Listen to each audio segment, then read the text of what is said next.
Hey guys, welcome to our channel. It's me, Jacques Angawa. Fana Duda. Albert Obura In the building.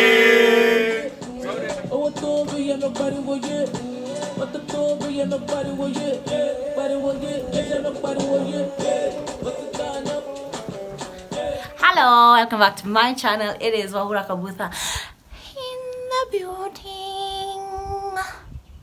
Yeah. Thanks for joining us. Today's shout out goes to Elsa Murady. Shout out to you, sis. And the crowd goes wild.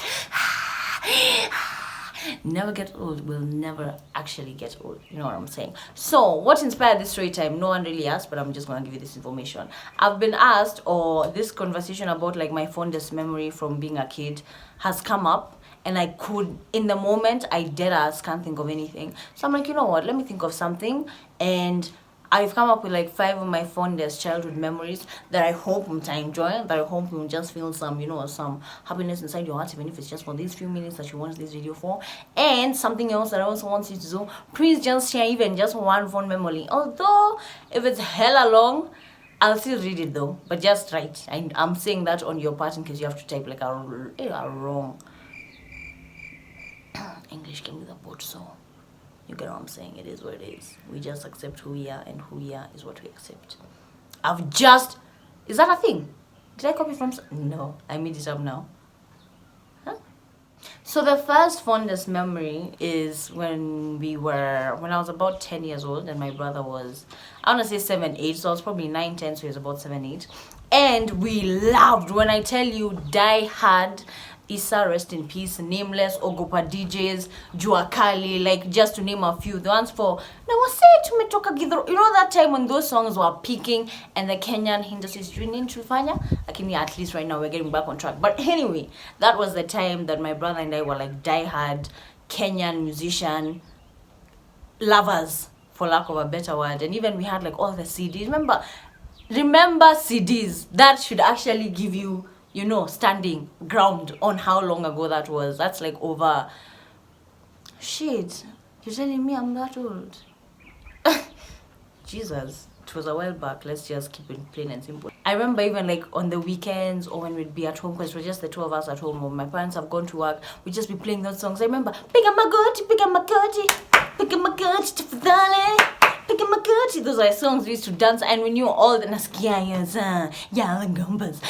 even now, if they play out here in the club, a bitch is going to be screaming, dying, as if I'm meeting them live. But they just bring like such, we're getting off track. We are off the track. If there was a track, we are off it. Still getting off it as we speak. My brother especially loved. Unajua kupenda kitu, unajua kupenda mtu bure. Loved Nameless to die. Like, he loved him from another part of his soul, another part of mpaka. Even me, I ended up, not that I didn't like him, but I even ended up loving him even more. All the songs, we knew them like the back of our hand, except TBT. You know that song, cause you are deadly, she play. Till now I can't say that sexy part when I'm around like my parents or an uncle and an auntie. And I just realized that, funny story within a story, let's continue. I just realized that last weekend when we had gone out and that song played, and I was there, yeah, cause you are deadly, she play, especially. Comment hapo chini kama tuko pamoja. So he loved him so much, and coincidence, my aunt knew, I know there's a manager or someone to do with Nameless. Like let's just say my aunt knew someone who could bring Nameless to my brother and I. Let me just keep it plain and simple. So she organized for us to meet him. We had to meet him in the morning. I was so excited. I remember even choosing my outfit. By the way, when I show the picture of what we wore, kama ni fashion sense ikuwa nayo, save it. Exactly. We planned to meet him on a Saturday morning. That whole week, I don't even think I was listening to anything that was happening in class. I didn't care whatever the fuck they were teaching us in whatever grade year 3 or 4 I was in. And even that night, who was Sleep was at a place, an island, you know what I'm saying? I was not a part of it. Me and Sleep were not one. My heart, I just couldn't believe that I was going to go meet Nameless. My brother ran and hugged him. And then obviously, since I'm older and I'm also a bit calm, I was just like, yeah, what's up, my G?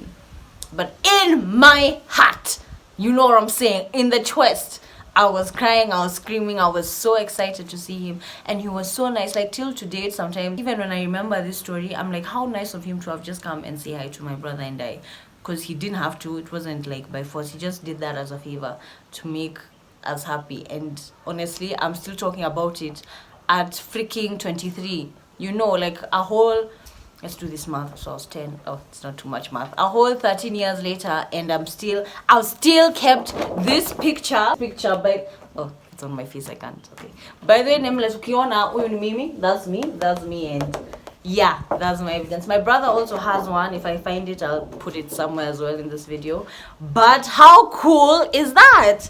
I got to see Nameless and take a picture, which clearly you can see how extra we are, because it's not a picture here, small picture there. No, we expounded. Is it called expounded? Enlarged it, expanded. We made it huge, and then we freaking laminated it. And how smart is that? Because it's clean.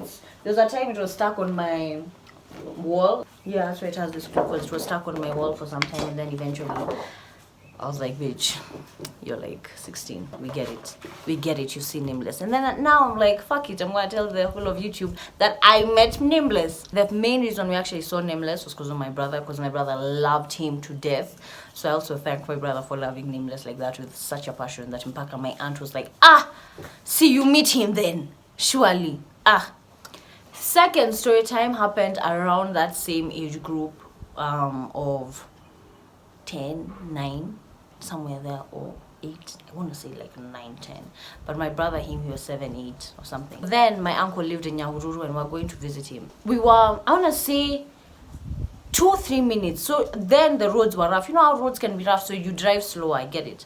But we were like we had entered the estate of my uncle, but we were like 2-3 minutes to his house. My brother needs to kojoa. He can't wait. Not know why this guy was such a little brat, and he knew we'd been to my uncle's place so many times, so he knew like you're not going to sit in this car for another hour. This is just a few minutes, and then you can pee in an actual toilet. But this nigga bitch said, nah, I want to pee, and we're gonna pee now. So we listened to him. We stopped the car, and we told him to pee in the bush. Sawa, open the car. We stopped on the side. He goes to the bush and he starts peeing. As he's peeing, you just hear someone screaming. Guess what happened to this boy who couldn't be patient enough to wait and go to the toilet? You know those leaves? I know they're called the vai. I don't think they're called the vai in Kikuyu. I don't know what they're called. Those leaves that washer you, like the stinging leaves. It had gorad him in the booty. In the booty. Yeah. I don't know why I was saying this story laughing. Jesus, quite sadistic. But yeah, it got him in the booty. He was so extra. He didn't wear his pants again. He wasn't wearing his underwear. I think he just chilled like that. I feel like low-key, he had pissed me off that we stopped because of him. He needed to pee. And we were like 2 minutes away from my uncle's when he's bloody halfway through in his estate. So the third story time. Now this is a little bit more recent. This is like when I was, I would say like 13, 14, somewhere there. I don't think she got 15 yet, maybe 13, 14. And what would happen is that over the summer, so we'd close for summer in June, then we'd have June, July, August, 3 months. And also my cousins as well would close around the same time, and we'd just hang out. Mind you, my cousins are boys, and it's my brother who's a guy, and then now me. So these are 3 boys, 1 girl. These 3 boys are such football fanatics. Let me tell you, we wake up in the morning, football. We are eating football. If we're not playing it, we're about to watch it. If we're not about to watch it, we're going to watch it. You know, it was just football 24/7. And I tell you, for 3 months, I remember that, even that first summer, for 3 months, all we do is wake up, go outside, play football. Me had been someone's team who no one wanted to be a team. You know what I'm saying? But we'll deal with those insecurities another time. We'd play football from when we woke up to when it was dark, and even when it was dark, we turned on the lights so that we can still see and still play football. Like dead ass, we'd play football like 10 hours a day. And even when my other cousins would come, it was also guys. So I was like, when in my life is just about football. I even had football clothes. So a bitch was tired by the time she was 13. I'd been doing this shit, I think, from birth. Even in the womb, I'm surprised how I wasn't playing football with these motherfuckers. So obviously, because we're kids, we're not allowed to watch TV during the day. My parents were like, yeah, you can watch in the evening. But maybe once in a while, if there's something you really need to watch, like these matches, we'd stop actually doing things in the field or having a good time to watch a match, football. That's why these days I could care less about football, because I was traumatized from being a child. All we used to do is play, eat, breathe football. Jesus Christ.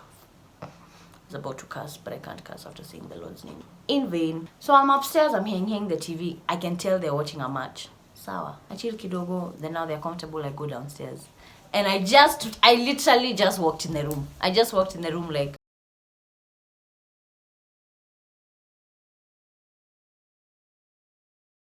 please don't tell, please don't tell, please don't tell. At that moment, Wahura realized, hey, today I'm strapping. But at that moment, Wahura realized that she needs to take advantage of this opportunity. And I did. And what I said was, if you don't want me to tell our parents about you watching this TV, we need to do things I want, at least for 1 hour of the day. My aunt had started teaching me how to do yoga, and I was loving yoga. So I was like, we're going to be doing yoga for at least 1 hour, either before or after football, but we have to do yoga. I'd make them do things for me, like just basic things.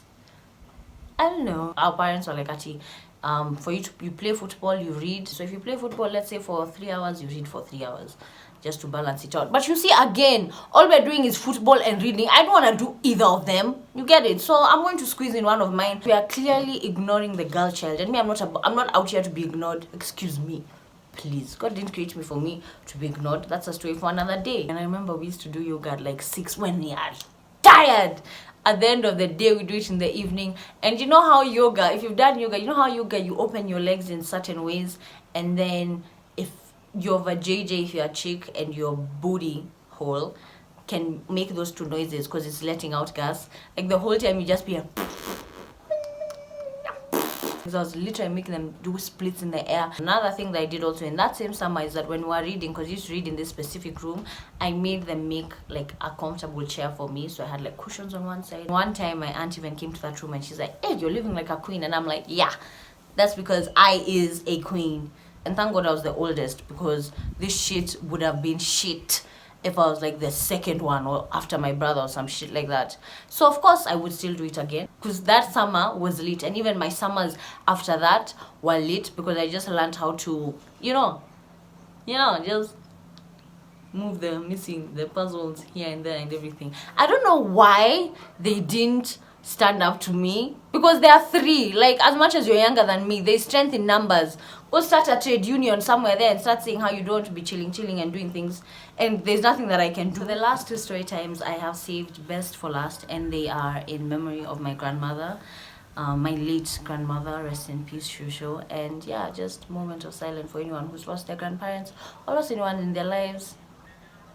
Just have a moment for them, but not too long, because the bitch is gonna start crying. So let's just start this video right now.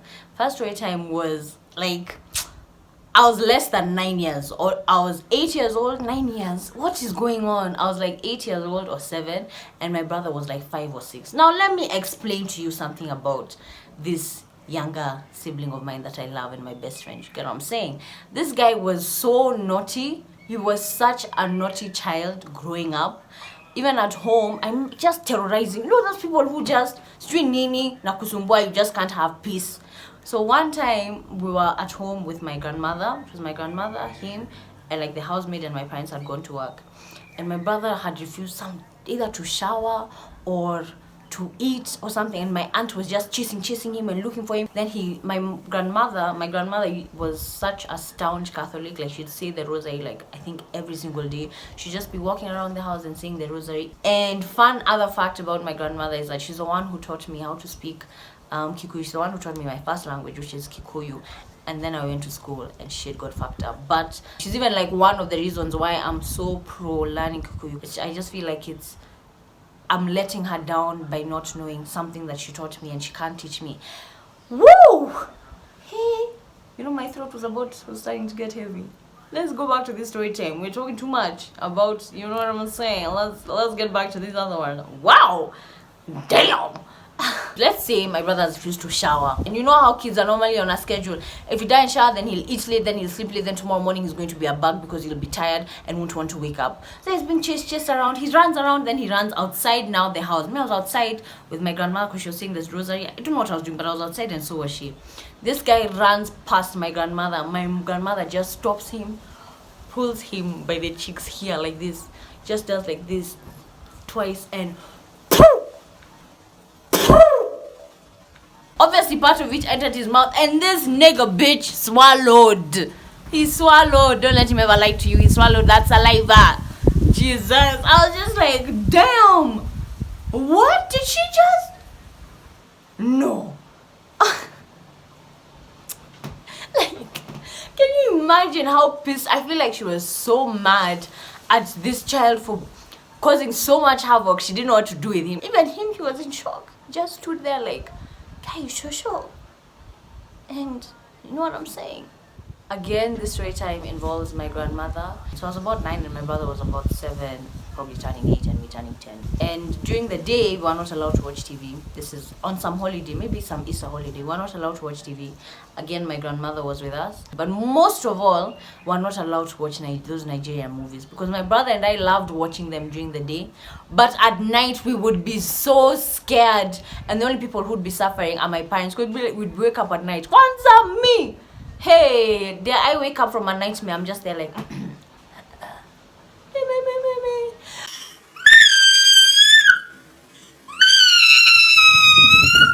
that was me with an honorary. Once I had a doctorate in that. So because we're not allowed to watch those scary movies because of the scary nightmares. Makes sense as a parent. You know your children, but your children are stupid. Your children don't like listening to rules. I feel like rules also were made to be broken. So guess what we did? We'd watch TV during the day. Guess what we'd be watching? Those Nigerian scary. You know the ones where you're watching and then a chair becomes those. Most of all, Mother Jesu Christo, you know, if you don't already know, and I've explained before, I'm scared of these creatures of the ground. The reptiles. Those ones, those specific reptiles that move like that. Shout out if you used to watch those Nigerian scary witch movies. Then the witch doctor, Mara, they're wearing white. They're doing like some scary, like now they may not be as scary, and I'm saying may, because I'm not watching them in a minute. Even the whole concept of someone, like you know how they'd cut them, I don't know, in white, and then there's blood. Like there was just a lot of vivid, unnecessary imagery that would really scare my brother and I at night. But during the day, we'd just be there, laughing, joking. And no, me, you think I'll be scared? Me, and like that. So this time we watched during the day. This is like in the middle of the week. Mind you, we've been sleeping properly Monday, Tuesday. Wednesday is the only time where you start getting nightmares. Technically, as far as my parents are concerned, you shouldn't have. The last time you saw a TV screen like this was Sunday, at most.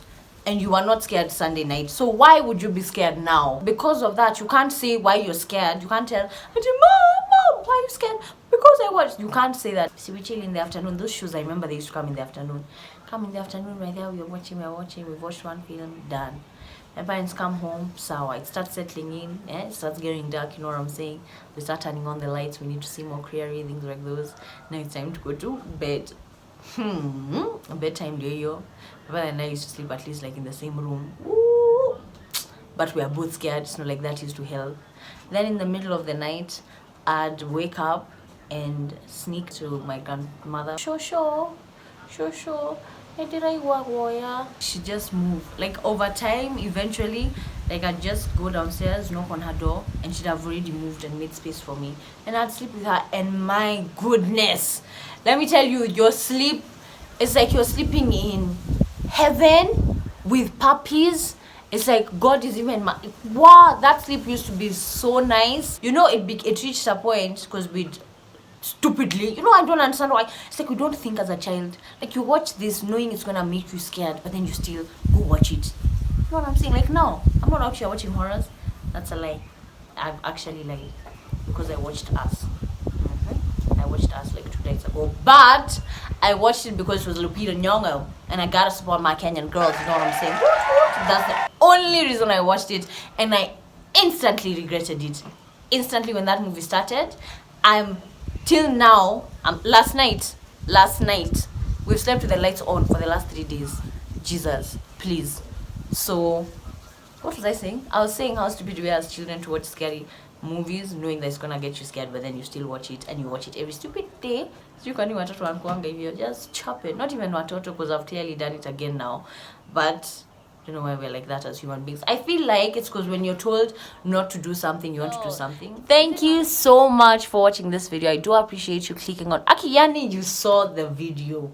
Ukasema, I'm gonna spend my time watching this, and I appreciate that. So thank you so much. As usual, if you want to have a more intimate relationship with me, you can follow me on my social medias at on Instagram and on Twitter.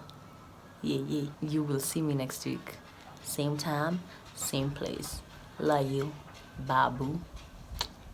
Okay, bye.